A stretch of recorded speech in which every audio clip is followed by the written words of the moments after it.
Ako si Hope, 24 na taong gulang. At kagaya ng karamihan sa mga kabataang lumaki sa Maynila, napilitan akong maghanap ng sarili kong matitirhan malapit sa trabaho. Call center agent ako at nasa night shift, kaya kailangan kong maghanap ng lugar na madaling puntahan, mura ang renta, at ligtas kahit papaano. Matagal ko ng pangarap na magkaroon ng sarili kong espasyo, malayo sa magulong bahay kung saan sabay-sabay kaming magkakapatid na nagsisiksikan. Kaya nang may makita akong lumang apartment sa Quezon City na sakto sa budget ko, hindi na ako nagdalawang isip. Totoo, medyo sira na ang pader, may lumang pintura at amoy na parang kahoy na nabasa, pero sabi ko sa sarili ko, ayos na rin. Wala na akong karapatang maging mapili. Noong unang gabi ko roon, agad kong naramdaman ang katahimikan.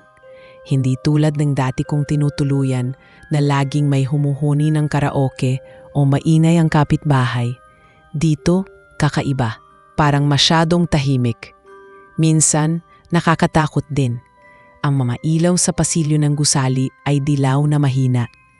At ang tunog ng aking sariling yapak ay masyadong malakas. Ngunit sinabi ko sa sarili kong, paninibago lang ito. Sa isip-isip ko. Hindi naman ako naniniwala sa mga kwento ng multo o engkanto na madalas ikwento ng matatanda. Trabaho at pahinga lang ang dapat kong isipin. Lumipas ang ilang araw at nagsimula akong masanay. Pero isang gabi, habang papauwi galing sa opisina, nakita ko ang isang lalaki na nakaupo sa hagdan ng gusali. Hindi ko siya napansin noong unang araw, kaya't medyo nagulat ako. Bata pa siya, mukhang nasa late 20s, maputi, matangkad, at may matalim na mata na parang tumatagos. Sa una, inisip kong baka kapitbahay lang, pero nang sumulyap siya, may kung anong lamig na dumampi sa balat ko. Hindi ko iyon maipaliwanag. Nilagpasan ko na lang siya at dumiretso sa unit ko. Sa likod ng isip ko, naisip kong baka masyado lang akong pagod, kaya naging sensitibo ako. Hinabukasan, ganoon ulit. Pagkatapos ng shift, pauwi ako at naroon na naman siya sa parehong pwesto, nakaupo na parang kanina pa naghihintay. Hindi ko alam kung bakit, pero parang hinintay niya talaga ako. Pagdaan ko, hindi siya nagsalita. Nakatingin lang siya, matalim at malamlam ang mga mata.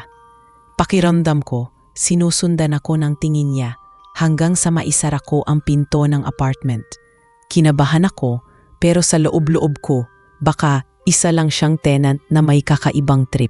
Kaya itinulog ko na lang. Ngunit sa mga sumunod na araw, gaonon pa rin. Palagi siyang nandoon. Kahit anong oras akong umuwi, nakaupo lang siya sa hagdan. May mga gabi pang ramdam ko ang hangin na parang dumadaan sa loob ng hallway kahit sarado naman ang lahat ng bintana. Doon na nagsimulang gumapang ang kaba sa dibdib ko. Minsan, napapansin ko na parang mas lumiwanag ang paligid kapag naroon siya. Pero kasabay noon ay bumibigat ang pakiramdam ko. Para bang hindi ko alam kung natatakot ako o nahihilang ng kakaibang enerhiya niya. Isang gabi, napilitan akong maglakas loob. Tumigil ako sa harap niya at nagtanong, "Kapitbahay ka ba rito?" Hindi siya agad sumagot. Nakatitig lang siya sa akin na parang sinusuri ang bawat galaw ko. Paglaon, mumiti siya ng tipid at dahan-dahang tumayo. Mas lalo akong kinabahan nang tumapat siya sa akin dahil napakalapit niya at amoy ko ang bango ng kanyang balat. Parang sariwang damo na bagong pitas. "Ako si Fernan," mahinahon niyang sagot. Ang boses niya ay malalim at malamig, ngunit may tono ng pagiging formal, parang hindi siya tagapanahon na ito. Pinilit kong ngumiti kahit nanginginig ang tuhod ko. "Hope," sagot ko, sabay turo sa pinto ng aking unit. Diyan ako nakatira. Tumango lang siya at muling umupo sa hagdan, para bang sapat na ang aming pag-uusap. Nang makapasok ako sa loob, napahawak ako sa dibdib ko dahil ang bilis ng tibok ng puso ko. Hindi ko alam kung dahil sa takot o dahil sa kakaibang dating niya. Mula noon, hindi ko na siya maalis sa isip ko. Naging paulit-ulit ang ganoong eksena. Tuwing gabi nakikita ko siya. At tuwing lalapit siya, May malamig na hangin na sabay na dumadaan. Ngunit sa bawat pagdaan ng oras, unti-unting nababawasan ang takot na nararamdaman ko. Mas lalo pang dumagdag ang pagkalito ko nang maramdaman ko ang isang bagay na hindi ko maipaliwanag. Sa tuwing dumidikit ang mga mata namin, may kakaibang init na gumagapang sa loob ng katawan ko. Init na hindi nakakasakit, pero parang may apoy na nagpapabilis ng pintig ng puso ko. Isang pakiramdam na hindi ko pa nararanasan sa tanang buhay ko. Sa isip ko, hindi ito normal.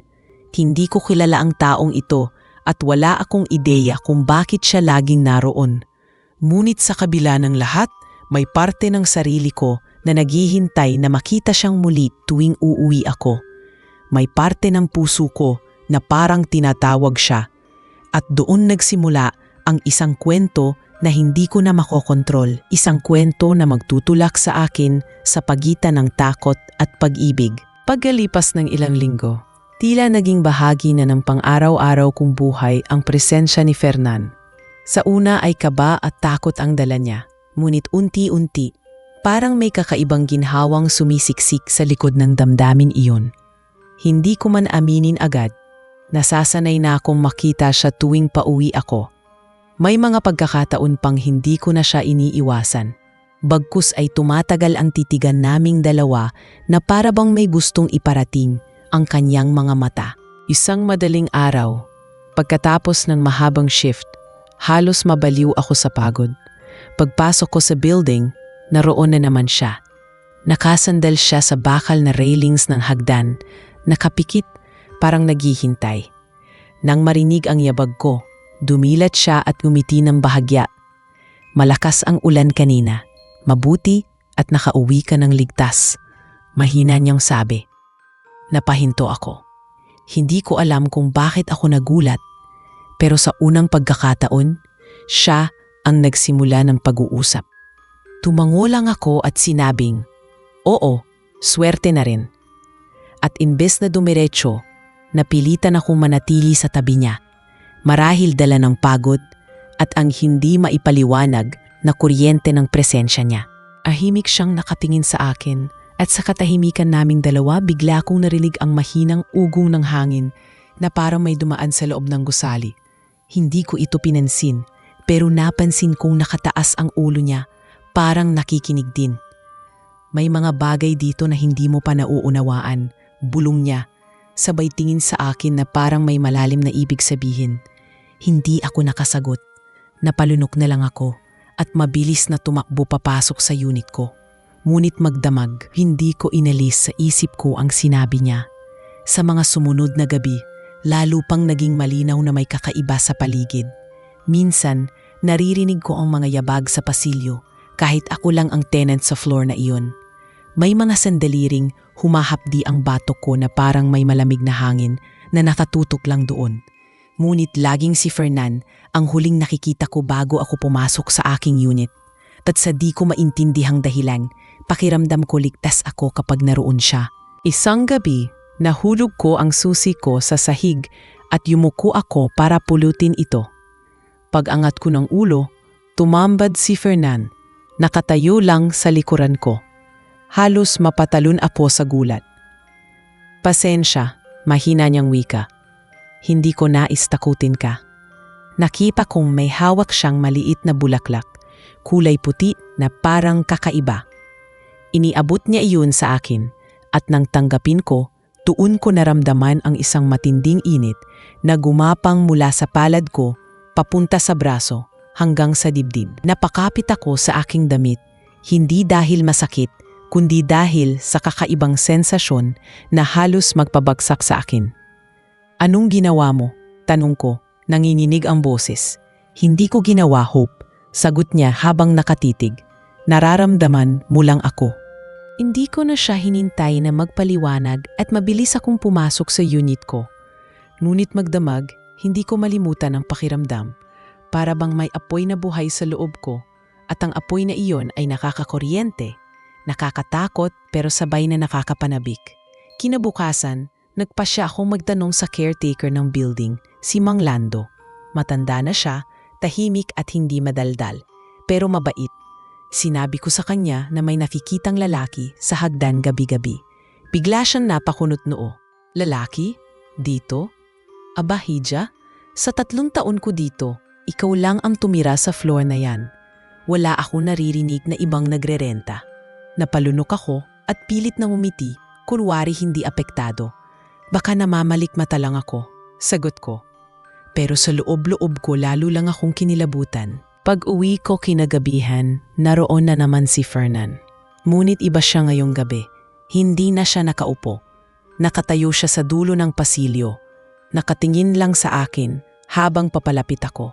May kung anong bigat sa hangin at ang mga fluorescent lights ay kumikislap para bang may kasabay kaming presensya. Hindi ako makagalaw hanggang sa lumapit siya, dahan-dahan, at nang malapit na siya, bigla niyang hinawakan ang aking braso. Muling bumalik ang init na iyon, mas matindi ngayon. At para bang bumabalot sa buong katawan ko. Hope, mahina niyang bulong. Hindi mo kailangang matakot. Narito ako. Hindi ko na napigilan ang sarili kong magsalita. Sino ka ba talaga? At bakit palagi kitang nakikita? Sandali siyang tumingin sa malayo. Parang nag-iisip kung sasabihin niya ang totoo. Ako si Fernan at matagal na kitang hinihintay. Sa mga salitang iyon, hindi ko alam kung matatakot ba ako o magtitiwala. Pero isang bagay ang malinaw, hindi na ito basta-bastang pagkikita lang. May mas malalim na dahilan kung bakit dumadampi siya sa buhay ko. At sa unang pagkakataon, naramdaman ko na baka hindi ko na makontrol ang mangyayari pa. Pagkatapos ng gabing iyon, hindi na nawala sa isip ko ang sinabi ni Fernan. Ang bawat salitang binitawan niya ay paulit-ulit na bumabalik sa tenga ko. Matagal na kitang hinihintay. Ano ang ibig niyang sabihin? Paano niya ako nakilala? Gayong ngayon ko lang siya nakita. Habang pinipilit kong ipagpatuloy ang normal kong routine sa trabaho at bahay, mas lalo ko lang nararamdaman na may kung anong misteryo sa paligid. Lalo pang nagiging kakaiba ang lahat sa apartment. Isang madaling araw, pag uwi ko, nadatnan kong bukas ang ilaw ng pasilyo. Hindi iyon normal dahil madalas mahina lang at halos patay na ang ilaw doon. Habang papalapit ako, naririnig ko ang parang mga bulong na hindi ko maintindihan. Parang maraming tinig na sabay-sabay nagsasalita, mahina pero malinaw.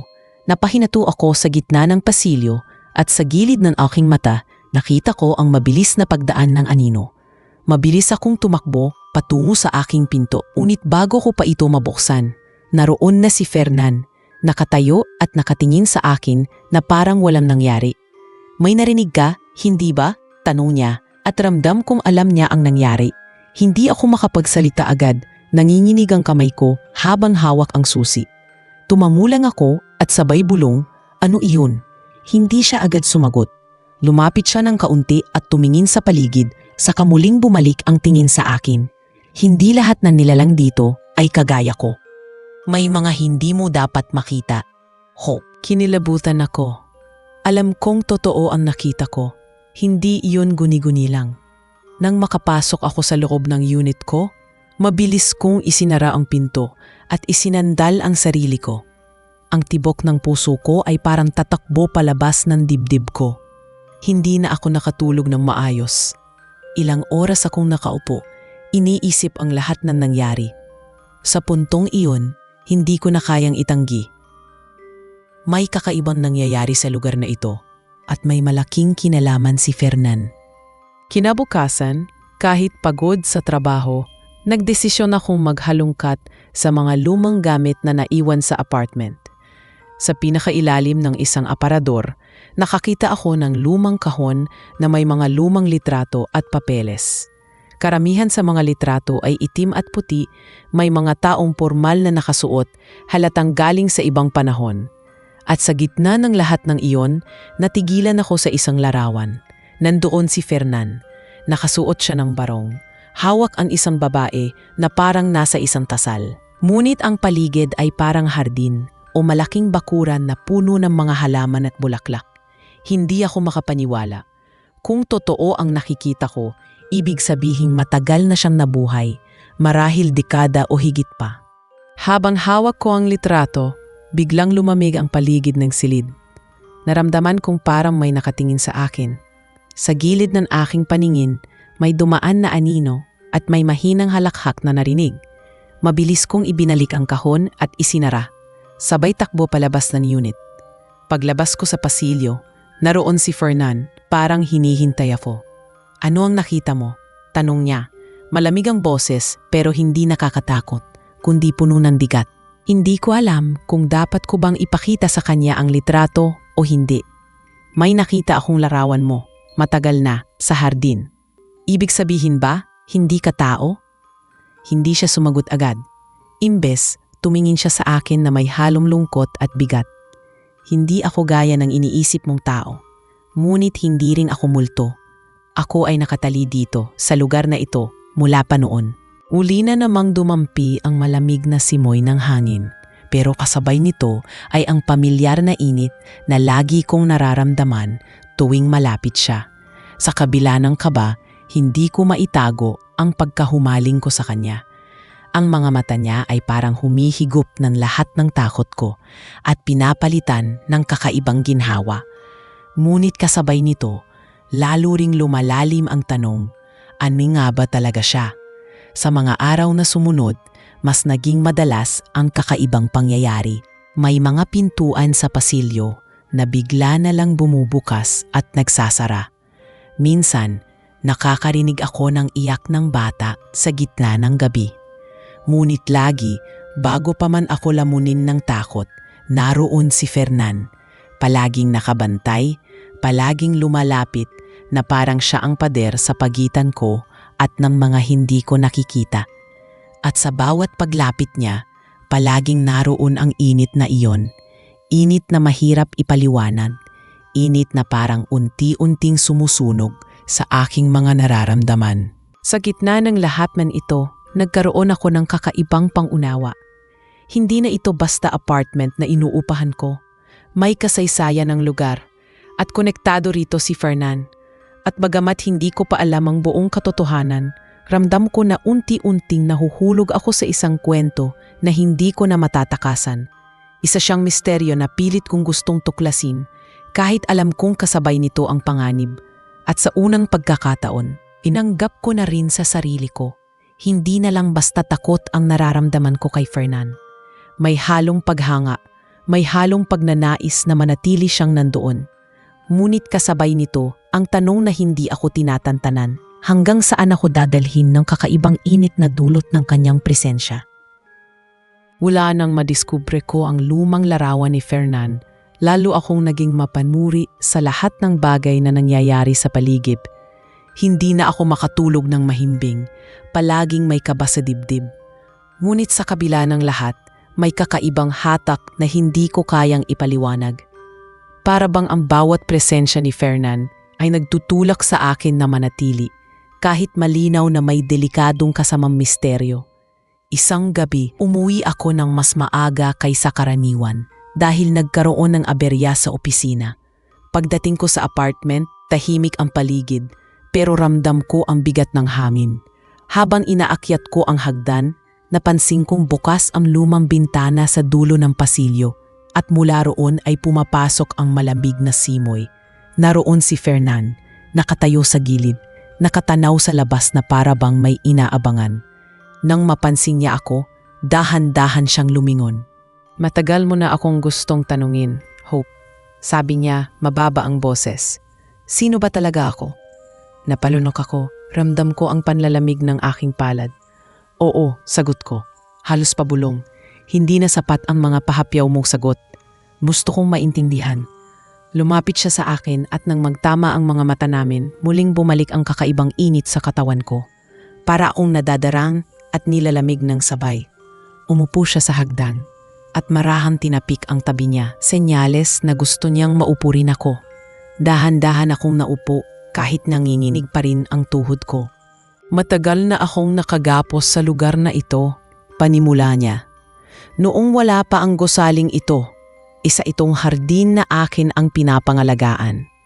Ako ay nilalang na hindi mo lubos maiintindihan, Hope. Engkanto kung tawagin ng mga tao. Ako ang tagapagbantay ng lupang ito, Ngunit dahil sa kasakiman ng mga tao, itinayo nila ang gusali at ibinaon sa ilalim ang lahat ng banal na itinagubilin sa akin. Nanlaki ang mga mata ko. Engkanto, isa sa mga bagay na lagi kong naririnig sa mga kwento ng matatanda, pero hindi ko kailanman inisip na totoo. Kung ganoon, bakit nandito ka pa rin? Tanong ko, halos nanginginig ang boses.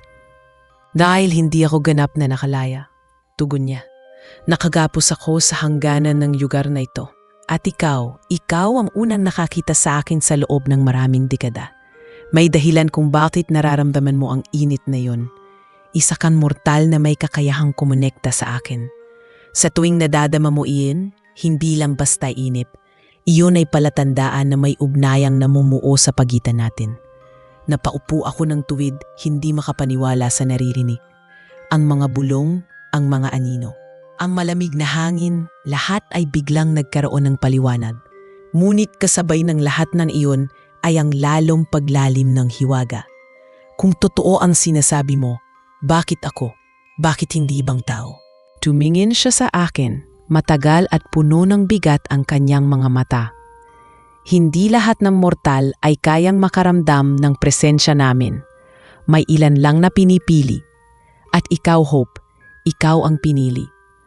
Muling bumalot sa akin ang init na dati ay kinatatakutan ko.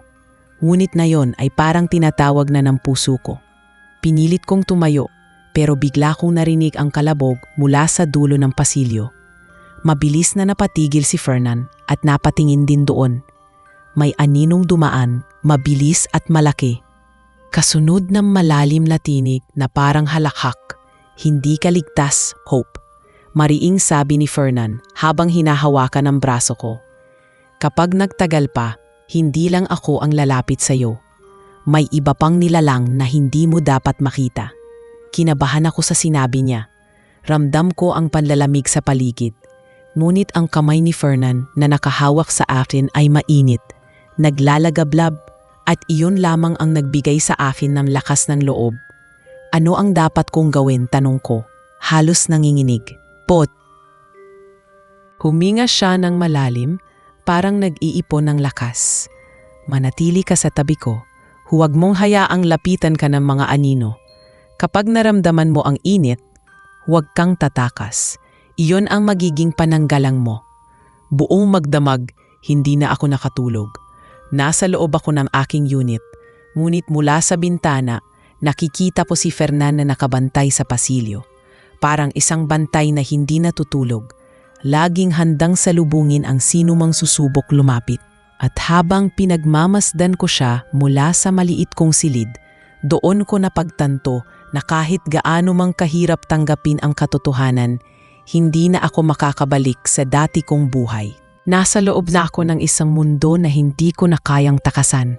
At sa kabila ng lahat ng kaba, isang bagay ang malinaw. Mas malakas ang hatak ni Fernan kaysa sa takot na dala ng mga anino. Sa bawat tibok ng puso ko, mas lalong lumilinaw na hindi lang ito simpleng pagtatagpo. Isa itong kwento na magdadala sa akin sa pagitan ng panganib at pag-ibig. Hindi ko inasahan na ang simpleng pag-upa ko sa lumang apartment ay hahantong sa ganitong klaseng sitwasyon. Sa bawat araw na lumilipas, lalo kong nararamdaman ang kakaibang presensya na nakapalibot sa akin. Ang mga bulong, ang mga anino, at ang bigat ng hangin ay naging normal na sa tuwing sumasapit ang gabi. Ngunit higit sa lahat, ang pagkakaroon ni Fernan sa tabi ko ay tila nagiging kalasag ko laban sa lahat ng iyon. Sa halip na umalis at tumakas, lalo akong hinahatak ng aking kuryosidad. Gusto kong malaman ang buong katotohanan at kahit takot ang bumabalot sa akin, mas nangingibabaw ang kagustuhang maintindihan siya. Isang gabi, habang nakaupo ako sa maliit kong balkonahe, napansin kong lumapit si Fernan. Karaniwan ay tahimik lang siyang nagbabantay. Ngunit ngayong gabing iyon ay kakaiba ang kanyang kilos. Para bang may bigat sa kanyang mga balikat, at ang mga mata niya ay punong-puno ng kalungkutan. Hope, mahina niyang sambit. Kailangan mo malaman ang higit pa sa kwento ko. Hindi sapat ang mga pira-pirasong sinabi ko. Napatitig ako sa kanya, ramdam ko ang kabog ng dibdib ko. Kung ganoon, sabihin mo sa akin, hindi ako tatakas. Huminga siya ng malalim bago nagsimulang magpaliwanag. Bago pa itinayo ang gusaling ito, isa itong hardin na sagrado. Dun ako itinalaga upang bantayan ang mga punong nagbibigay buhay at mga halaman na pinagkukunan ng lakas. Ngunit dumating ang mga tao. Ipinagbili nila ang lupa at itinayo ang gusali ng walang paggalang sa nakaraan. Sa bawat patong ng semento, unti-unti akong nakulong hanggang sa wala na akong magawa kundi manatili dito. Ang tanging natira sa akin ay ang kakayahang makita ng iilan. At ngayon, ikaw iyon. Natigilan ako sa kanyang mga salita. Hindi ko alam kung paano ko tatanggapin na ang lugar na tinutuluyan ko ay itinayo sa ibabaw ng isang bagay na banal at ang harap-harapang kausap ko ay hindi isang ordinaryong tao kundi isang engkanto na nasukol ng panahon. Ngunit may isang bagay na mas lalo kong gustong malaman. Bakit ako? Bakit ako ang nakakita sa iyo? Tanong ko. Halos nanginginig ang boses. Tumingin siya ng diretso sa aking mga mata at sa titig na iyon ay muli kong naramdaman ang init na bumabalot sa akin. May ugnayan ka sa lupaing ito, Hope. Ang dugo mo ay mula sa mga ninuno minsan ding kumilala sa aming mga nilalang. Hindi ko man alam kung paano, pero ikaw ang nagbukas ng pinto. Ikaw ang dahilan kung bakit muli akong nakalapit. Napakapit ako sa railing ng balkonahe. Hindi ko alam kung matatakot ba ako o maniniwala. Ngunit sa halip na itulak siya palayo, mas lalo akong nadadala ng kanyang presensya. Lalo na nang maramdaman kong muling dumampi ang kanyang palad sa aking kamay. Sa pagdikit ng balat niya sa akin, dumaloy na naman ang apoy na iyon, hindi masakit kundi nakakapaso sa damdamin. Para bang lahat ng takot ay napapalitan ng isang bagay na mas malalim. Isang bagay na ayaw ko mang aminin, unti-unti na akong nahuhulog. Ngunit bago pa man ako makapagsalita, isang malakas na ingay ang umalingaw mula sa pasilyo. Parang may bumagsak na mabigat, kasunod ang malalakas na yabag. Pareho kaming napatingin ni Fernan at agad niyang hinila ang kamay ko. Huwag kang lalabas, mariim niyang utos. Ngunit huli na, ang pintuan ng isang bakanting unit ay biglang bumukas ng mag-isa. At mula roon ay lumabas ang isang anino. Mataas, mahaba ang braso at may matang kumikislap sa dilim. Napasigaw ako sa kaba. Ngunit agad akong niyakap ni Fernan. Sa pagyakap niya, muling sumiklab ang init na iyon at para bang may pader na bumalot sa paligid namin. Ang anino ay umatungal, tila nasusunog sa liwanag na mula sa kanya. Ramdam kong nanginginig ang katawan ko. Ngunit hindi ko magawang kumalas sa pagkakayakap niya. Ito ang sinasabi ko sa iyo. Bulong niya habang mahigpit akong hawak. Kapag wala ako, ang mga ganito ang lalapit sa iyo. Ikaw ang gusto nilang nakuha. Nang mawala ang anino, parehong tahimik lang kaming nakatayo. Habol ang hininga. Dahan-dahan yan binitiwan ang pagkakayakap. Ngunit hindi ko maiwasan maramdaman ang pagkawala ng init na nagbibigay sa akin ng lakas ng loob. Bakit ako ang gusto nila? Tanong ko, nanininig pa rin. Dahil ikaw ang may kakayahang buksan ang daanan. Sagot niya, seryoso ang tono. Kapag nakuha nila ang loob mo, magagamit ka nilang tulay para nakapasok ng buo sa mundong ito. At iyon ang ayaw kong mangyari. Tahimik akong napaupo, pinipilit intindihin ang lahat. Sa kabila ng takot at panganib, isang bagay ang hindi ko na maitatanggi. Mas ligtas ako kapag naroon si Fernan at mas buo ang loob ko kapag hawak niya ang kamay ko. At sa gabi ring iyon, tinanggap ko na hindi na basta kwento ng kababalaghan ang kinakaharap ko. Isa itong laban na hindi ko kayang takasan. At sa kabila ng lahat, may isang nilalang na handang tumindig sa tabi ko. At sa ilalim ng malamlam na ilaw ng pasilyo, habang nakatanaw ako sa kanya, isang bagay ang malinaw na sa akin. Ang kakaibang init na nararamdaman ko tuwing kasama ko si Fernan ay hindi lamang sumpa o babala. Isa itong tali na unti-unting nag-uugnay sa amin, tali na kahit anong mangyari ay hindi ko na kayang putulin. Mula ng gabing iyon na makaharap ko ang anino, nag-iba ang lahat sa pananaw ko. Hindi na ito basta kakaibang karanasan o pakiramdam ng malamig na hangin na dumadampi sa balat. Totoo ang mga nilalang na iyon at totoo ang panganib na dala nila. Ngunit kasabay ng lahat ng takot na bumabalot sa akin, lalo ko ring nakikita ang kahalagahan ng presensya ni Fernan. Kung wala siya, baka matagal na akong nalunod sa takot o baka nasaktan na ng mga aninong patuloy na naglalagi sa paligid. Isang gabi, habang nakaupo ako sa loob ng aking unit, nakatanggap ako ng di maipaliwanag na kaba. Para bang may nakamasid sa akin mula sa bawat sulok ng kwarto. Lumapit ako sa bintana at doon ko nakita si Fernan. Nakatayo pa rin sa pasilyo. Ngunit hindi siya nakatingin sa akin. Nakapikit siya at ang dalawang kamay ay nakadikit sa pader na para bang may isinasagawa siyang kakaibang ritual. Nagliwanag ang paligid niya ng mahina, ngunit malinaw na liwanag. At doon ko napagtanto na hindi lang siya basta nagbabantay. May ginagawa siyang paraan para pigilan ang mga nilalang na patuloy na sumusubok lumapit sa akin. Kinabukasan, nagpasya akong muling balikan ang kahon ng mga lumang gamit na natagpuan ko dati. Kailangan kong mas maintindihan pa ang kasaysayan ng gusali at ang koneksyon nito kay Fernan.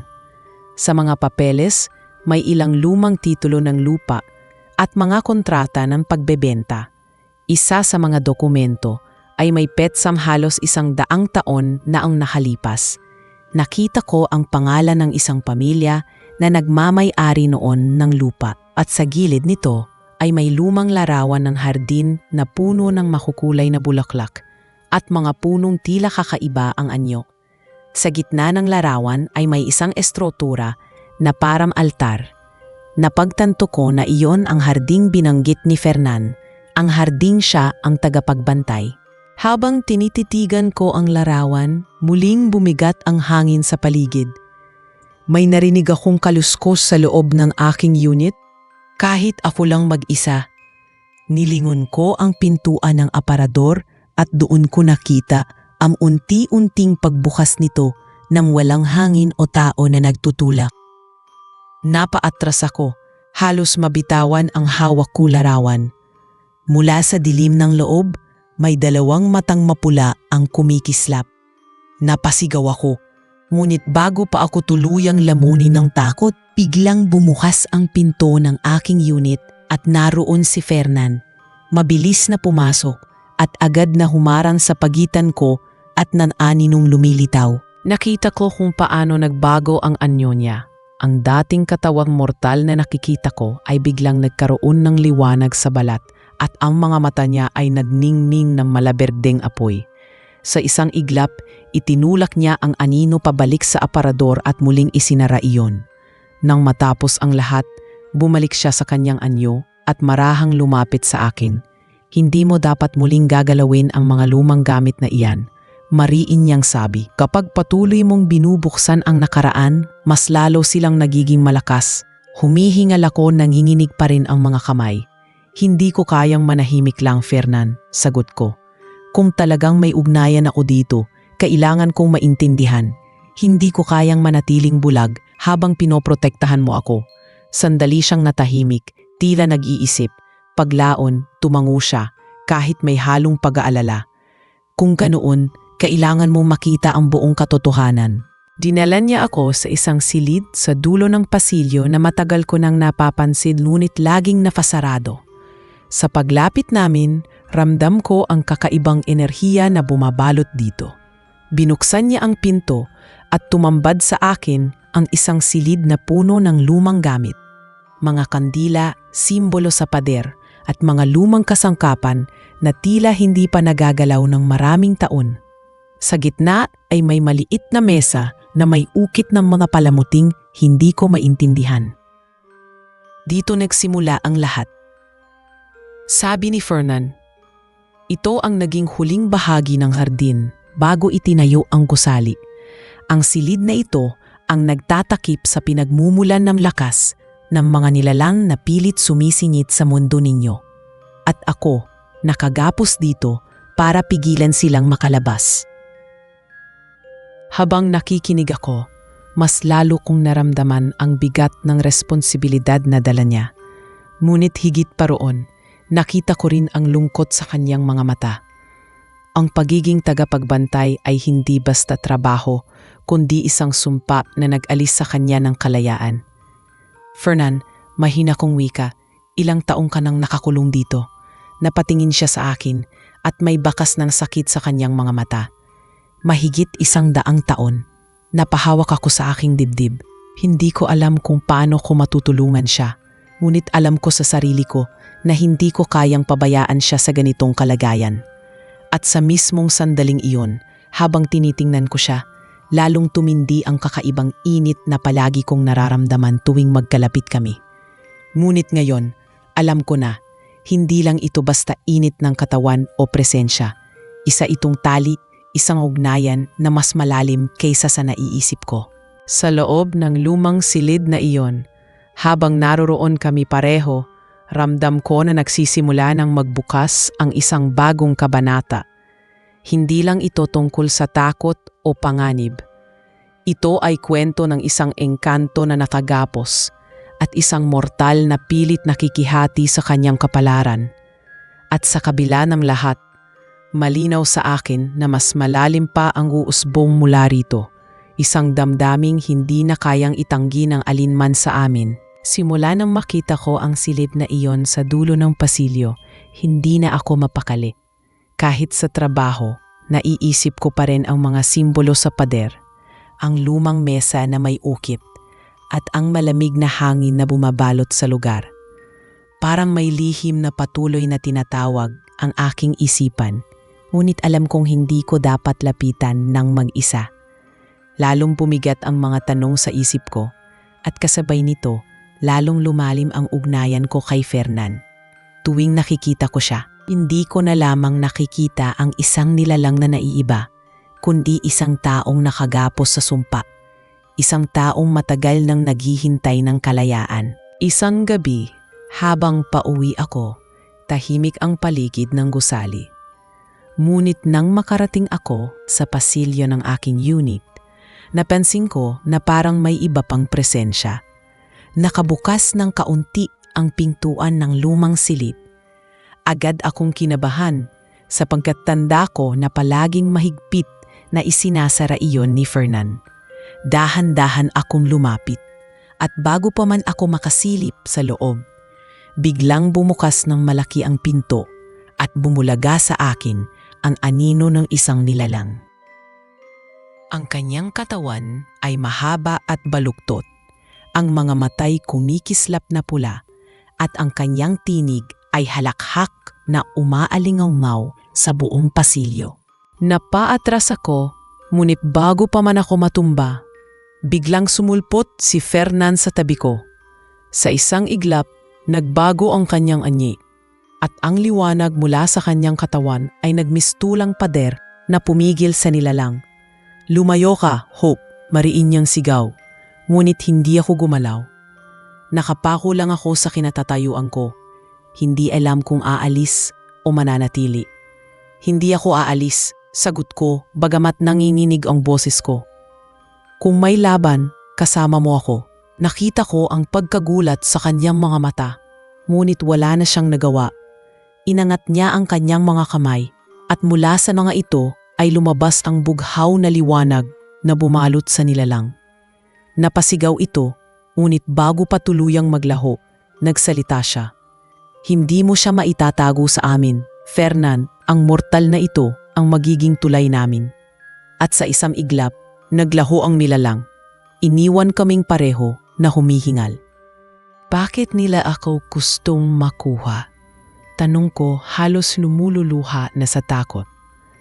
Hinawakan niya ang kamay ko. At muling dumaloy ang init na palagi kong nararamdaman. "Dahil ikaw ang susi.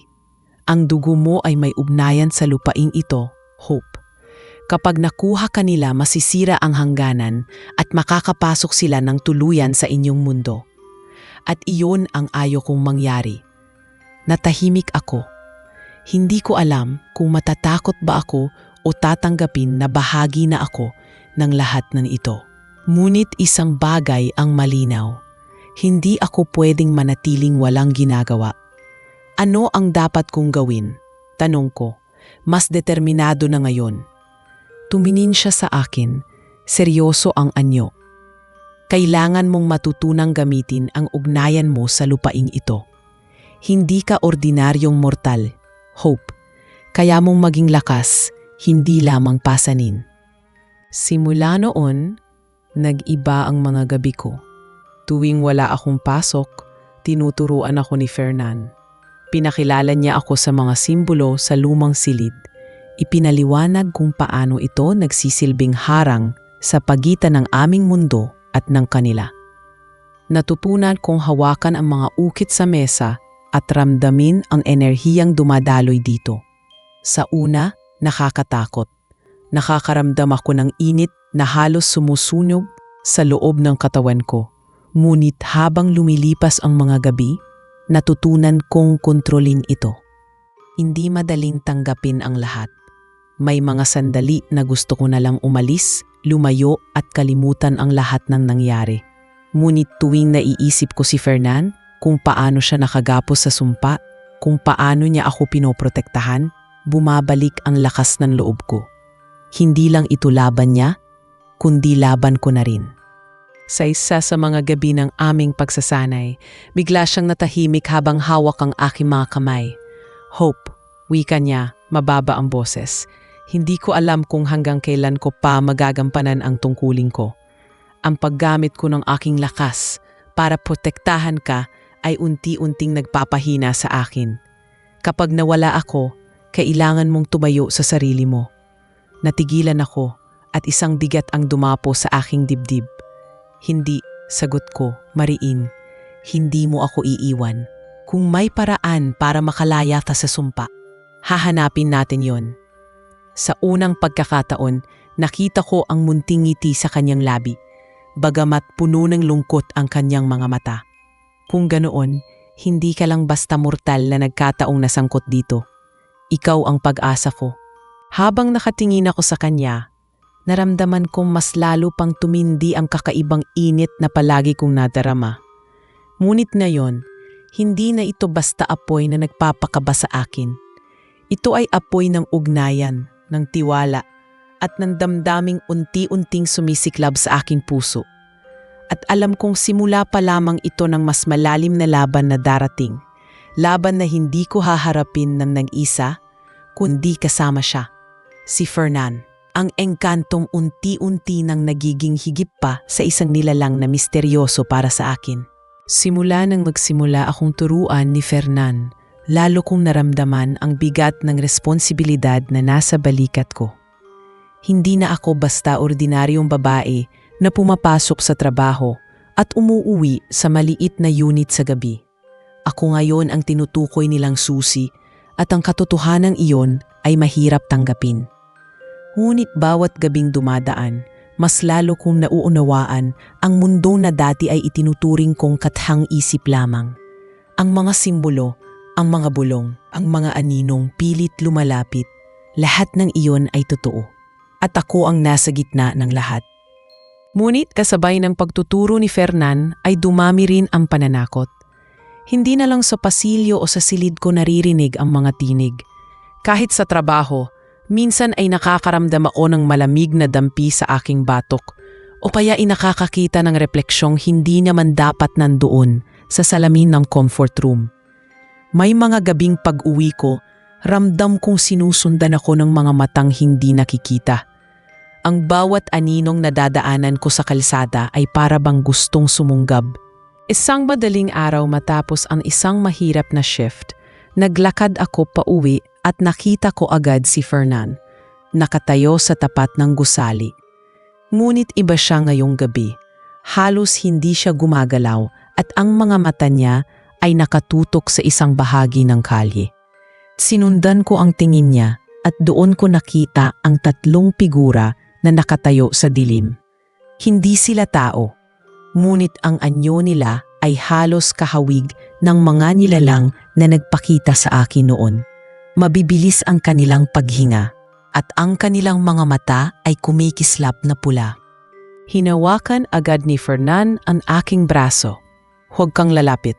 Narito sila para kunin ka. Ramdam ko ang kaba, ngunit hindi na ako tumakbo. Sa halip, nanatili akong nakatayo sa tabi niya. Sa bawat segundo, mas lalo kong nararamdaman ang init na dumadaloy mula sa kanyang palad papunta sa katawan ko. Para bang isang pananggalang na nagbibigay sa akin ng lakas ng loob.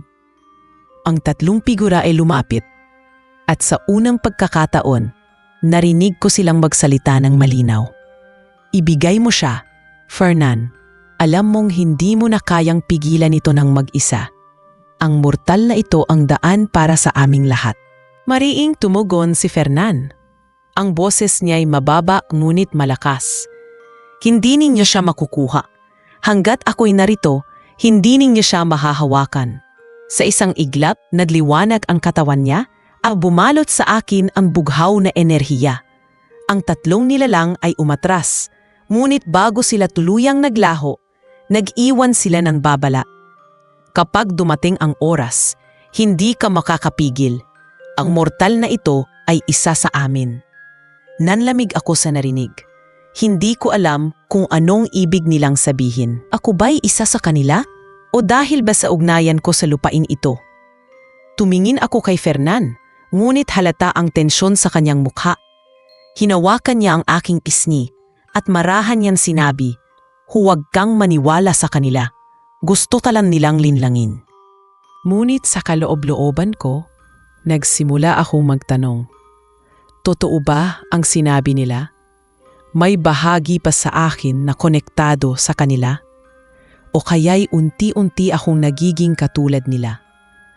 Ang mga tanong na ito ay patuloy na umuukit sa isipan ko kahit ilang ulit akong kumbinsihin ni Fernan na hindi ganon. Sa mga sumunod na gabi, mas naging madalas ang kanilang pagpaparamdam. Minsan, bigla na lang bumabagsak ang ilaw sa pasilyo. Minsan, naririnig ko ang mga yabag na mabilis na naglalaho kapag lumingon ako. At sa lahat ng iyon, palaging naroon si Fernan upang pigilan sila. Ngunit unti-unti ko ring napansin na humihina siya. Ang liwanag na dati malakas na bumabalot sa kanya ay mas mabilis nang kumukupas. Ang boses niya ay mas madalang na at ang mga mata niya madalas may bakas ng pagod. Fernan, sabi ko isang gabi habang nakaupo kami sa loob ng lumang silid. Napapansin kong humihina ka. Hanggang kailan mo pa kakayanin ito? Tumingin siya sa akin at bagamat may ngiti sa kanyang labi, hindi nito natatakpan ng lungkot. Hanggat kaya ko, ipaglalaban kita. Ngunit alam kong darating ang oras na baka hindi na sapat ang lakas ko. Naramdaman ko ang kirot sa dibdib ko. Hindi ko na kayang isipin ang mundong ito nang wala siya. Hindi ko na rin kayang itanggi ang totoo. Mahalaga na siya sa akin.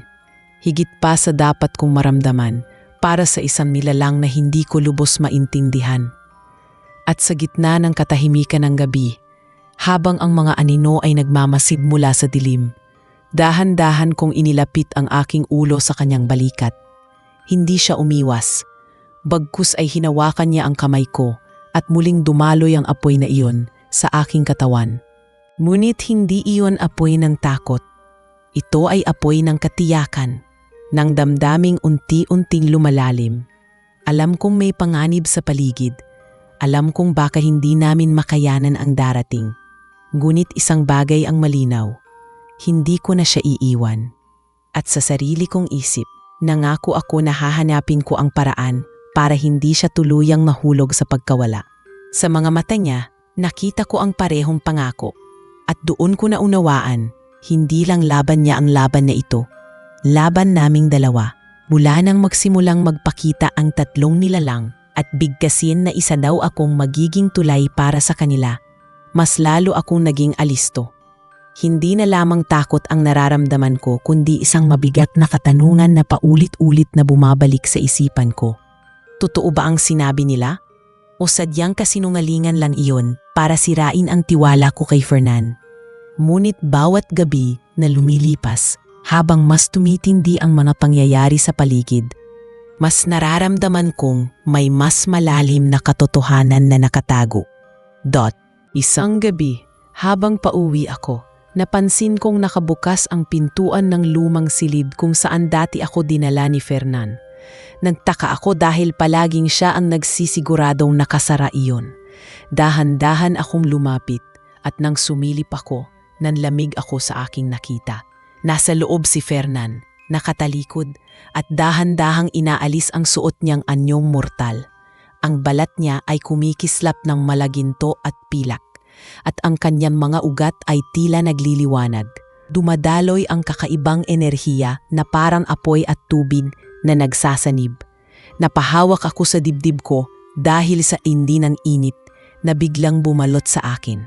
Parang hindi ko kaya ang presensya niya, ngunit hindi ko rin maiwasang humanga.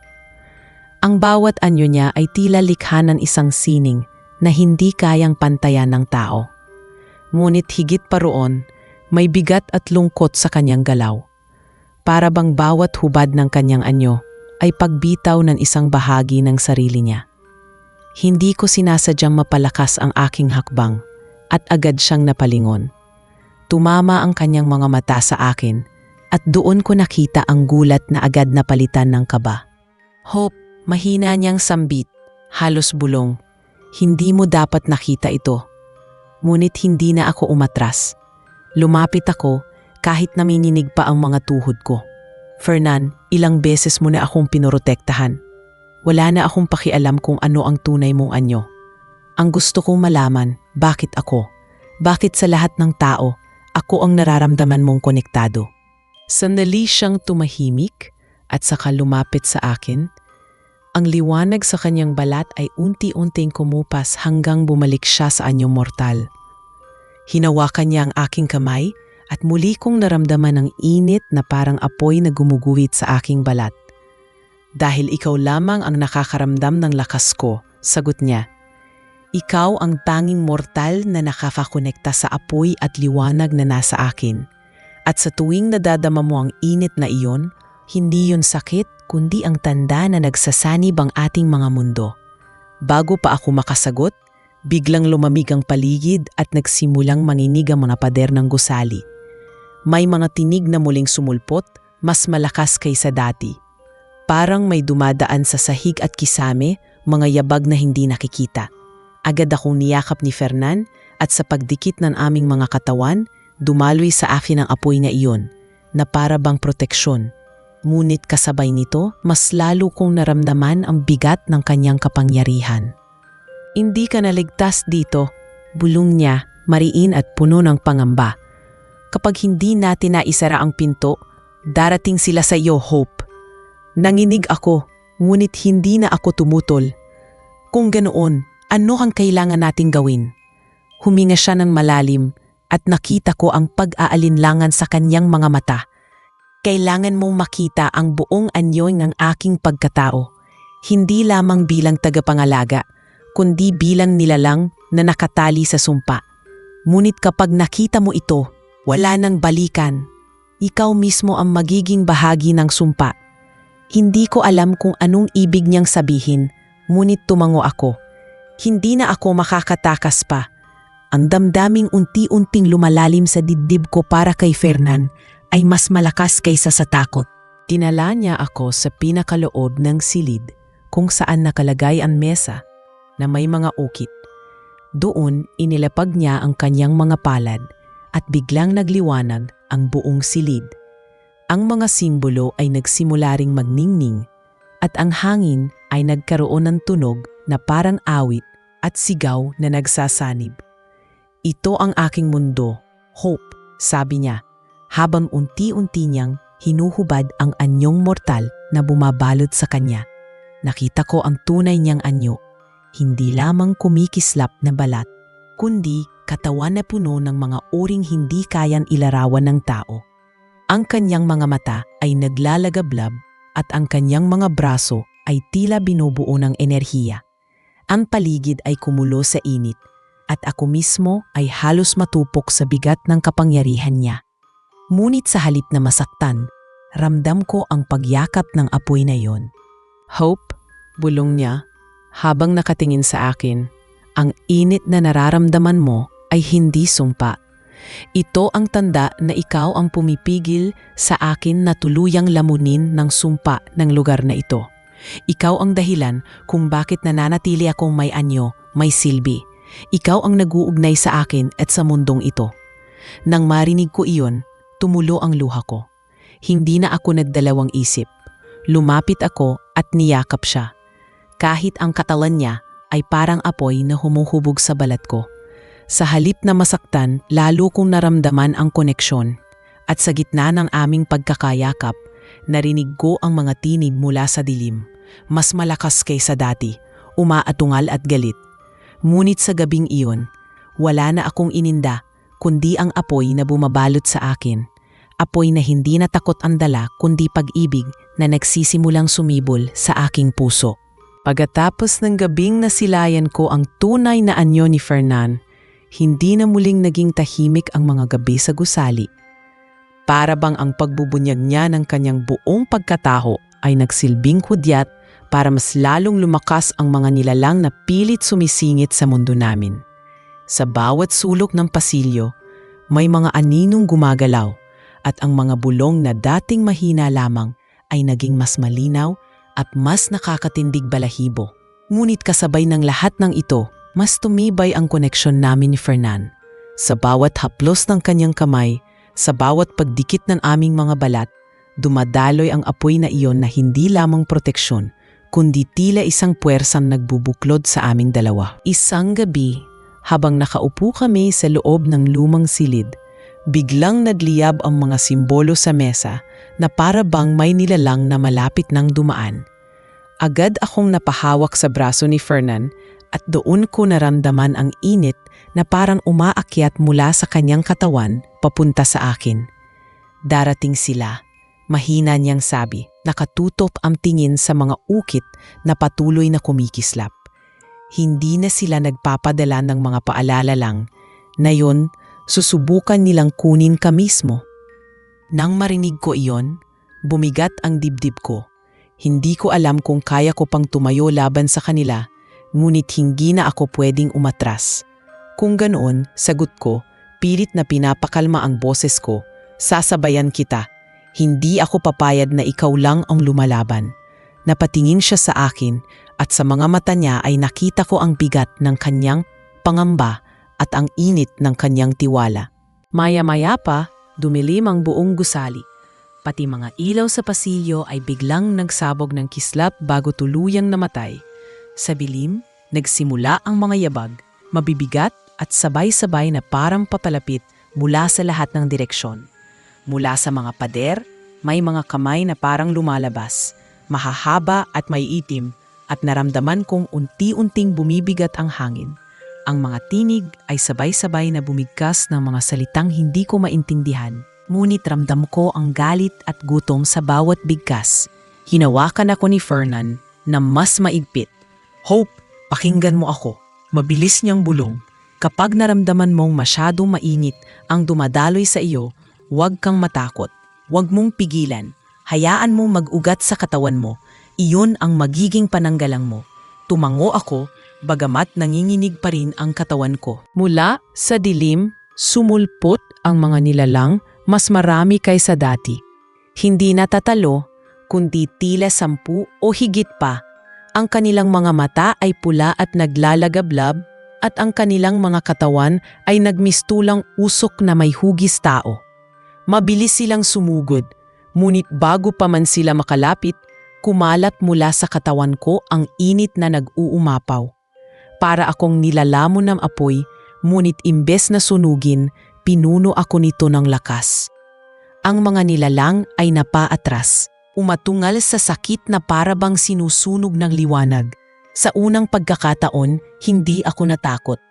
Tumayo ako sa tabi ni Fernan at sabay kaming humarap sa kanila.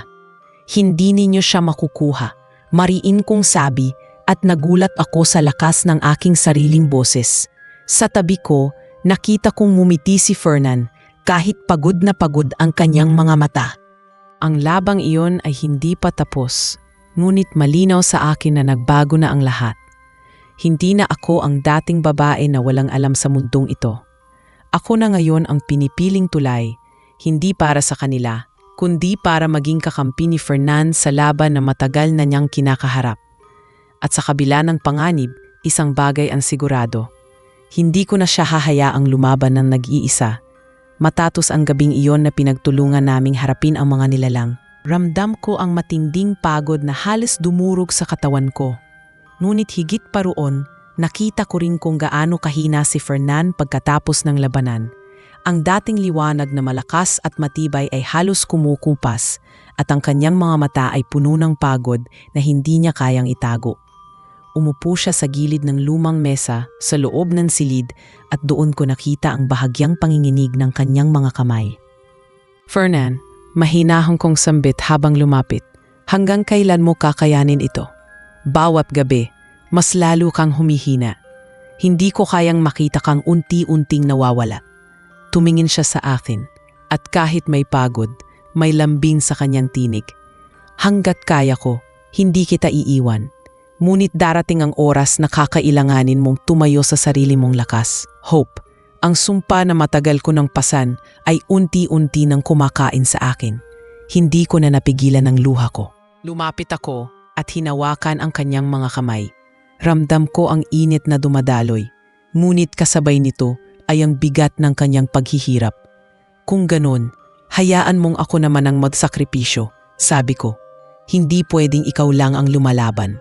Kung may paraan para maibsan ang sumpa, hahanapin natin iyan. Hindi kita pababayaan. Sandaling natahimik si Fernan bago dahan-dahang ngumiti. May paraan, bulong niya. Ngunit ang kapalit ay malaki. Ang pagbibigay ng aking kapangyarihan upang tuluyang maisara ang pinto ay maaaring magkahulugan ng pagkawala ko. Kung gagawin ko iyon, baka hindi na ako manatili sa mundong ito. Parang piniga ang puso ko sa narinig ko. Hindi ko kayang tanggapin na mawawala siya, lalo na ngayong malinaw na sa akin ang damdamin ko para sa kanya. Kung ganoon, huwag mo munang gawin. Maghahanap tayo ng ibang solusyon. Basta't magkasama tayo, kakayanin natin. Ngunit bago pa siya sumagot, biglang gumalaw ang mga simbolo sa mesa at naglabas ng matinding liwanag. Para bang may puwersang gustong kumawala. Agad akong niyakap ni Fernan para protektahan ako at doon ko naramdaman ang init na mas matindi kaysa dati. Sa loob ng liwanag, narinig ko ang mga tinig na sabay-sabay na sumisigaw, galit at uhaw. Hindi ninyo kami mapipigil. Ang mortal na yan ay amin. Lalo akong kumapit kay Fernan, ngunit sa kabila ng panganib, ramdam ko rin ang katotohanan sa sinabi niya. Ako ang susi at ako rin ang dahilan kung bakit patuloy silang sumusubo.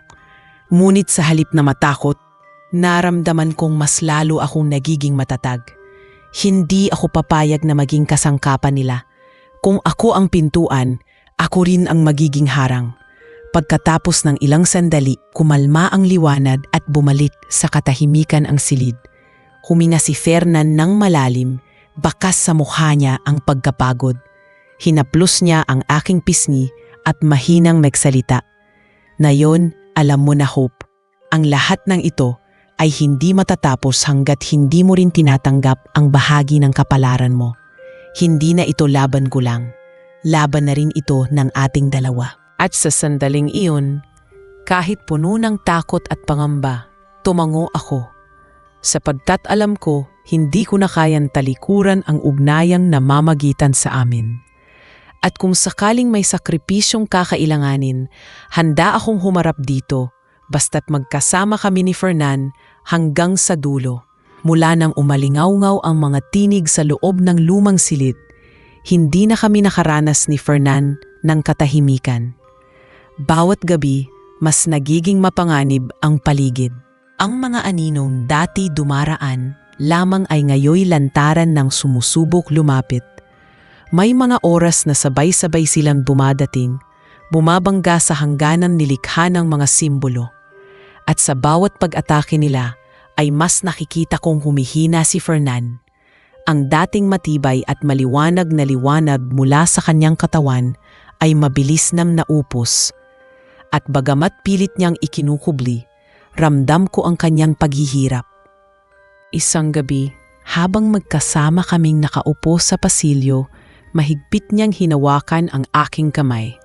"Hope," sabi niya ng seryoso, "kailangan nating tapusin ito bago pa tuluyang bumigay ang mga hangganan. Hindi na sapat ang pangdepensa ko. Kailangan nating isara ang pinto na matagal nang nakabukas." Tinitigan ko siya at sa mga mata niya ay nakita ko ang bigat ng kanyang desisyon. "At paano nating gagawin iyon?" tanong ko, bagamat may kaba sa boses ko. "May isang paraan," sagot niya, "ngunit ang kapalit ay buhay ko. Kung ibibigay ko ang lahat ng natitirang lakas ko, maisasara natin ang pinto at hindi na makakabalik ang mga nilalang na ito. Ngunit pagkatapos, baka hindi na ako manatili sa mundong ito." Parang pinagsakluban ako ng langit at lupa sa sinabi niya. Hindi ko kayang isipin na mawawala siya, lalo na ngayong malinaw na sa puso ko ang damdamin ko para sa kanya. "Hindi ko hahayaan na gawin mo iyon," mariin kong tugon. "Kung may dapat magsakripisyo, ako na lang. Ako ang susi. Ako ang gusto nila. Kung ako ang haharap sa kanila, baka doon magtapos ang lahat." Umiling siya at mas hinigpitan ang hawak sa akin. "Hindi, Hope. Hindi kita dinala rito para ibuwis ang buhay mo. Ikaw ang dahilan kung bakit ako nakayanan ang higit 100 taong pagkakagapos dito. Kung mawawala ka, mawawala rin ang silbi ng lahat ng sakripisyong ginawa ko." Napayuko ako at napaiyak. Hindi ko alam kung paano haharapin ang ganitong sitwasyon. Ngunit bago pa man ako makasagot, biglang nagbago ang paligid. Ang hangin ay lumamig ng sobra at ang mga pader ay nagsimulang manginig. Ang mga anino ay sabay-sabay na lumitaw sa bawat sulok ng gusali, mas marami kaysa sa dati. Ang kanilang mga tinig ay sabay-sabay na umaatungal, naguunahan para makapasok. "Ito na ang huling pagkakataon," sabi ni Fernan habang itinatayo ako. "Kailangan nating kumilos ngayon." Itinulak niya akong papasok sa loob ng lumang silid at inilapag ang kanyang mga kamay sa mesa na may ukit. Agad na nagliwanag ang mga simbolo at ang buong silid ay nabalot ng apoy na bughaw. Hinawakan niya ang aking mukha at nagsalita sa isang tinig na puno ng pagmamadali. "Hope, kailangan kong ibigay ang lahat ng lakas ko. Ngunit ikaw ang magsasara ng pinto. Ikaw ang may dugo na konektado sa lupaing ito. Ikaw lang ang makakakumpleto ng ritual." Halos hindi ako makahinga sa kaba. Paano kung hindi ko kayanin? Bulalas ko. Ngunit tumitig siya sa akin at sa mga mata niya ay nakita ko ang tiwala at pagmamahal. "Kakayanin mo, Hope, dahil ikaw at ako iisa na ngayon. Ang init na nararamdaman mo ay patunay na nagiging isa ang ating lakas." At doon ko naintindihan, ang kakaibang init na simulat sa pool ay bumabalot sa akin ay hindi sumpa, kundi ugnayan. Ugnayan na magbubukas ng daan para sa pagtatapos ng laban. Lumapit ako sa mesa, inilapat ang aking mga palad sa mga simbolo, at kasabay ni Fernan ay bumigkas ng mga salitang hindi ko alam kung saan ko natutunan. Ang liwanag ay sumiklab at ang mga anino ay nag-uunahang sumigaw sa sakit habang tinutupok ng apoy na dumadaloy mula sa amin. Sa sandaling iyon, naramdaman ko ang lakas ni Fernan na dumadaloy sa akin. Mas matindi at mas mapusok kaysa dati. Ngunit kasabay nito, ramdam ko rin ang unti-unti niyang pagpanaw. Hinawakan ko siya ng mahigpit, umiiyak at paulit-ulit na sinasabing, "Huwag mo akong iwan." Ngunit patuloy siyang ngumingiti kahit ang liwanag sa kanyang katawan ay unti-unti nang naglalaho. At sa huling sigaw ng mga nilalang, tuluyan nang sumara ang pinto. Ang silid ay muling binalot ng katahimikan. Ngunit sa mga bisig ko, si Fernan ay halos wala ng lakas. At doon ko naramdaman ang bigat ng sakripisyo na kailangan naming harapin. ang posibilidad na ito na ang huling pagkakataon na makasama ko siya. Nang tuluyang magsara ang pinto at maglaho ang mga anino, bumagsak ako sa sahig habang yakap-yakap si Fernan. Halos hindi ko maramdaman ang bigat ng sarili kong katawan dahil sa takot na baka hindi na siya muling dumilat. Ang liwanag na kanina ay bumadaloy mula sa kanyang katawan ay unti-unti nang kumupas hanggang sa halos wala nang natira. Nanininig ang kamay ko habang hinahaplos ang kanyang mukha. Umaasa na kahit paano ay maramdaman pa rin niya ang init ng aking palad. Fernan, wag mo akong iwan. Paulit-ulit kong bulong habang dumadaloy ang luha sa pisngi ko. Sa ilang sandali ng katahimikan, akala ko'y wala na siyang mararamdaman. Ngunit bigla niyang binuka ang kanyang mga mata. Mahina man ngunit puno ng ningning. Hope, mahina niyang sambit, halos bulong, natupad na ang sumpa, nafasara na ang pinto. Ligtas ka na. Umiling ako, hindi mapigilang umiyak ng mas malakas. Hindi sapat na ligtas ako. Hindi iyon ang gusto ko. Ang gusto ko, ikaw pa rin ang kasama ko. Pinilit niyang umitit, bagamat ramdam ko ang bigat ng kanyang hininga. Hindi ko alam kung mananatili pa ako rito. Ang pagbibigay ng lahat ng aking lakas ay dapat nagwakas na sa akin. Ngunit may isang bagay na nagtatali sa akin. Ikaw. Napahinto ako sa sinabi niya. Ang init na dati kong nararamdaman tuwing hawak niya ako ay muling dumaloy. Ngunit ngayon ay mas banayad, mas tahimik. Parang apoy na hindi na naglalagablab, kundi nag-aalab lamang upang manatiling buhay. Niyakap ko siya ng mas mahigpit at paulit-ulit na nagdasal sa isip ko na huwag siyang kunin ng sumpa. Ilang sandali pa ay nagsimulang gumalaw ang mga simbolo sa mesa. Ang mga ukit ay nagliwanag muli, ngunit sa halip na puwersang nakakatakot, ang liwanag ay malambot at payapa. Parang may kasagutan na ibinibigay ang silid. Tumingin si Fernan sa paligid, saka muling tumitig sa akin. Marahil may bagong pagkakataon. Dahil ikaw ang pumuno sa kulang sa akin, ikaw ang nagbigay ng lakas na hindi ko nagawang ibigay mag-isa. Kung iyon ang dahilan, baka kaya akong manatili. Ngunit hindi na bilang engkanto. Nanlaki ang mga mata ko. Ano ang ibig mong sabihin? Tanim ko. Halos hindi makahinga. Pinikit niya ang kanyang mga mata at huminga ng malalim. Maari akong maging mortal, Hope. Ang sumpa na gumapos sa akin ay naglaho na at ang natitirang apoy na nag-uugnay sa atin ang maaaring maging tulay para mabuhay ako bilang tao. Napasinghap ako sa pag-asa. Kung ganoon, hindi ka mawawala? Tumango siya ng dahan-dahan. Hindi ako mawawala. Ngunit hindi na ako magiging tulad ng dati. Hindi na ako magtataglay ng kapangyarihan. Ako'y magiging gaya mo, mahina, ngunit totoo. Sa puntong iyon, wala na akong ibang inisip, kundi ang posibilidad na magkasama kami sa isang normal na mundo. Malayo sa mga anino at sumpa. Niyakap ko siya ng buong higpit at hindi na pinakawalan. Ang lahat ng pagod, takot at luha ay natunaw sa iisang damdamin. Pag-ibig. At sa unang pagkakataon, mula nang pumasok ako sa lumang gusaling iyon, nakaramdam ako ng kapayapaan. Hindi ko man alam kung ano ang darating, ngunit malinaw sa akin na ang laban ay nagbigay ng mas malaking gantimpala. Hindi lamang kaligtasan, kundi ang pagkakataon na magsimula ng bagong buhay. Magkasama kami ni Fernan, hindi bilang mortal at engkanto, kundi bilang dalawang pusong pumili ng isa't isa.